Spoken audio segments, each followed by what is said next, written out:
Tasmanian tiger, easily distinguished by his straight, unjointed tail, is also a dangerous opponent, though, like the devil, is now very rare, being forced out of its natural habitat by the march of civilization.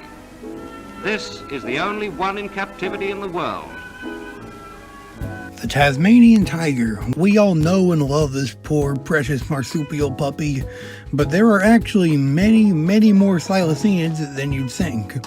The other Tasmanian tigers are not all that Tasmanian to begin with.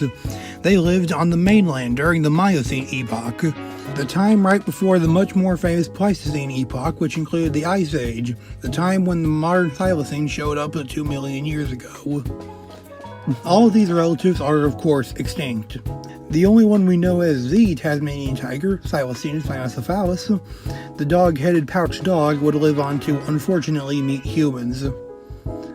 This video could be considered a little thing to celebrate me getting my first 1,000 views on a real video, shorts do not count, with that real video being this shit.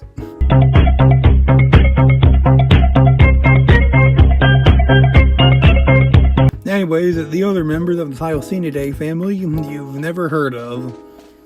Although there are many, different unique thylacinids, here are only 3 of them.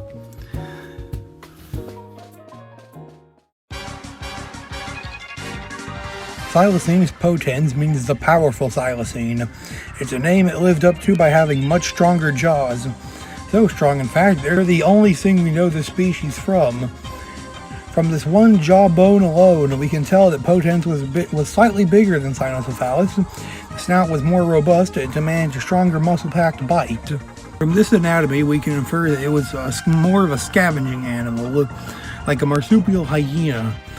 But also, like a hyena, it was no stranger to actively preying on animals.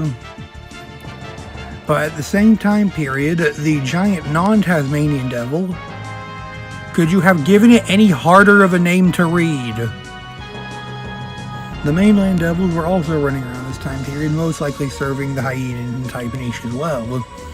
So if potens was a scavenging animal, it would have had to either do some niche partitioning, inhabit a different biome, or live in constant bloody conflict with the thing. Behold! Small fella. Love me, say that you love me. This is the Nimbacine, Nimbacinus dixoni, also known as Dixon's thylacine. It's a little marsupial fox. This small being should not be underestimated, as its jaws are strong enough and hardy enough for it to take down prey larger than itself. If memory serves me right, I think this one might be an early Miocene proto-thylacinid that gave rise to the later ones further into the Miocene and beyond. But don't take my word on that. But what you can take my word on is that the Nimbacine is the second most researched thylacinid, number 1 being, of course, Cynocephalus. You may know that the Tasmanian tiger has been given the name marsupial wolf, a name given to it by one of 2 people. English settlers who got their stockings spooked off by anything that looks like a threat to their chronic mutton addiction, and by people who have never seen a wolf before because they are absolutely enormous. Or both. Both is good. The title of the true marsupial wolf goes to the dire thylacine, Thylacinus magiriani. Compared to your standard model Cynocephalus, it was bigger, faster, and stronger too. He's the first member of the DK crew. It's the size of a wolf. It's got the ferocity of a wolf. It probably fought like a wolf. And best of all, you can like this thing all you want and only look slightly less weird because there is no unfortunate, undeserved aura of cringe surrounding this animal.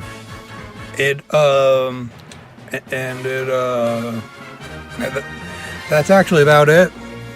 We don't know much about this Thylacinid because it's only known from a fragmentary jaw. The other members of Thylacinidae are extremely obscure, even more so than Sarcastodon, the apex predator you've never heard of.